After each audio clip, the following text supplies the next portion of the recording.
good things are worth waiting for, and this is a good thing. So we are lucky enough to be joined by Amy Beaudoin from Vizier, Product Marketing Director, and she's going to be telling us why competitive intel is not a feature-by-feature comparison. And super psyched for the topic. Amy, feel free to take it away. Sounds good. Thanks for that great introduction, Gary. So yeah, just a little bit too about me. So I actually just joined Vizier recently. Super excited, but we're a people analytics solution. And in my last role, I had the awesome opportunity to actually meet and be able to do a webinar with one of my heroes, which is April Dunford. She is really one of the best product marketers out there. She's written a book, obviously awesome, which really helps a lot with positioning and messaging. But yeah, this comes up a lot. Really the background for this is that, if we want to just go to the origin slide there, Gary, is that, a lot of times with sales teams, they will often say, I'm going against this competitor and I'm having an issue because I don't know if, how deep into this particular functionality that we've got. But oftentimes that can be kind of limiting, and sometimes you can't compete at all. So you want to make sure, of course, that you've got MVP for the market, that you corner off a lot of the use cases that are out there. But it's very difficult if you're trying to go feature by feature, because oftentimes you don't have that information. You can look on their support site to try to get a sense of it. In some cases, you can get obviously a demo of the actual product. But sometimes, again, you're not going to be keeping up with what's going on that they're in terms of their innovation. So you could actually provide false information, which would really reduce, your sales team's reputation in the market. So you don't want that. So really what I found is that obviously functionality is still important, but it is also good to talk about other things. And one of the things that I come across a lot, particularly in my last role, I was really talking about, we had change management software required process improvement. And so because of that, the sales component or the services component was really, really important. And we actually had, sort of over 10 years of experience to be able to help walk people through each phase of that cycle, make sure that they brought all the key stakeholders. We had lots of documents supporting that. We had things in our university that really walked customers through. So it was a huge difference from our competitors. And one of the things that we also did was in our win-loss program, a lot of the quotes that we got, we would anonymize them, but we would also talk about that particular services piece. I remember one of the customers was even talking about the fact that our competitor was quite combative and really inflexible. So again, you want to highlight those things if you're going against a competitor that has those issues. Next would really be, again, just the overall customer experience, as I've been talking about, but product review sites are good to take a look at that. But even like app responsiveness, again, if there's a DAM or something that's going to be sucking up a lot of bandwidth with the application, yours doesn't have that. You want to highlight, again, the fact that you're able to get answers to whatever your questions are, that the app's helping to produce a lot faster than your competitors. So you can bring that up. And again, if you're providing back to sort of the services piece, but if you're also providing any best practices, maybe there's a maturity model that you have and you're moving customers along that level of sophistication, and your competitor doesn't have that, that's another area that you want to highlight to really stand out. So, and I've also got here level of innovation, product vision, and roadmap. So really we want to sell a lot of our customers on where we're going. They're not just buying us for the here and now, but they want to make sure that we're going to continuously innovate and keep up with the market demands and needs of the market. So it's very important that you have your customers buy into that, but you can also bring that up as a differentiator, in particular if you're not seeing that from a competitor. Sometimes competitors will actually post what's coming on their website. You can get that, but it's often difficult to find out that information. And other considerations can just be, in terms of the company itself, like how viable is the organization? Are they looking at possibly being acquired? So is there going to be a lot of disruption at that organization where it might be difficult to get help, et cetera, during a period of time? In some cases, you will find out about these things. That there's potential for that. And then also any financial conditions. Again, if they're going through any uncertainty at all, the strength of their leadership. You can look at Glassdoor and different things to see how well their CEO is liked. And again, just use some other ways of really bringing this out. And a lot of times what I would do is I'll have questions to ask that I'll put in the battle card. And that will sort of uncover to your buyer, some of the issues, again, that might be being faced with a competitor that they're talking to.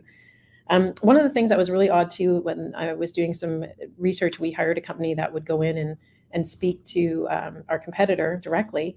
And we found out like the actual sales process itself was extremely arduous. You had to go through 2 separate paths before you would actually even get to a quote. They would finally combine everything at the quote, but you had 2 separate demos if you wanted, let's say, 2 aspects of their solution.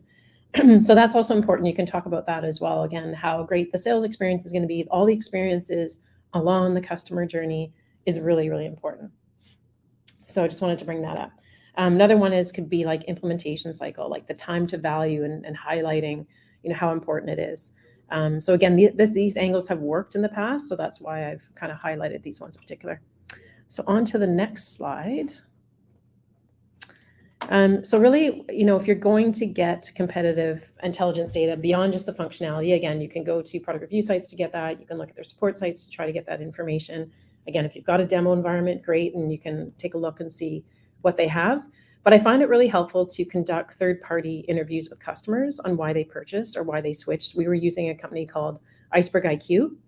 And so that really helped us because, again, it's a third party. You just basically give them a brief with some of the main things that you want to find out from your customers. And really, they can tell you about not just the software, but again, the overall experience they had all the way to buying and then really post-purchase.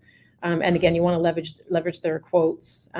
We had another situation where we had a previous customer that went to another organization and they really wanted to use a competitor software. And we were able to go in back and take these quotes again and show them this is why it's problematic to consider that for your organization. And it helped her kind of solidify with the rest of the buyers on the committee as to why our solution was the better choice.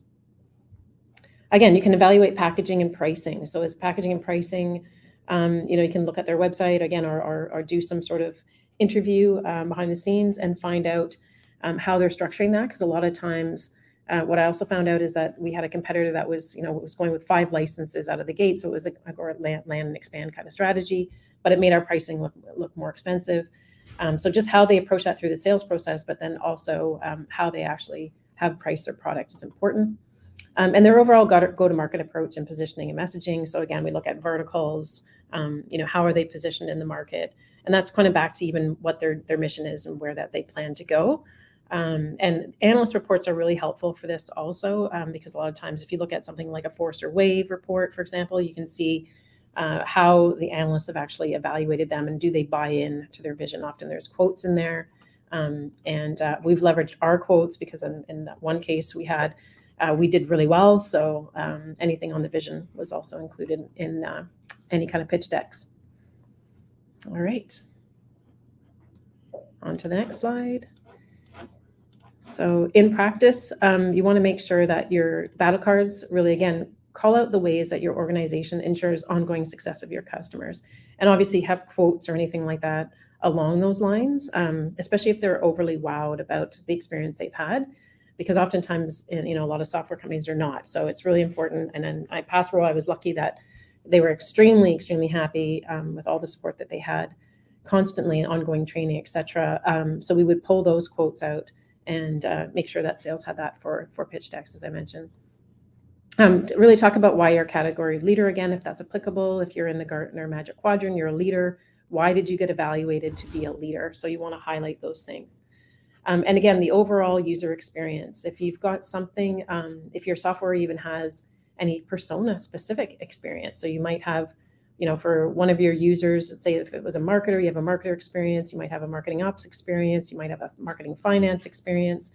Just giving some examples here, but you can talk about the fact that you actually have something very unique. Again, that could be a differentiator, and you want to call those out in your battle card and make sure that again that your competitors don't have that. And then really, again, include questions that highlights the weakness. So if it's a difficult sales process or they don't really do a lot in your their existing marketing vertical or segment, you want to make sure that you include those as well. And any technical considerations, as I said, like app responsiveness, ease of use, depth of integrations, that came up again with another of our competitors. They were primarily focused on the SMB market, and we were mid-market and enterprise. And we found out that in a lot of cases, actually one customer quoted saying, their integrations were like on training wheels.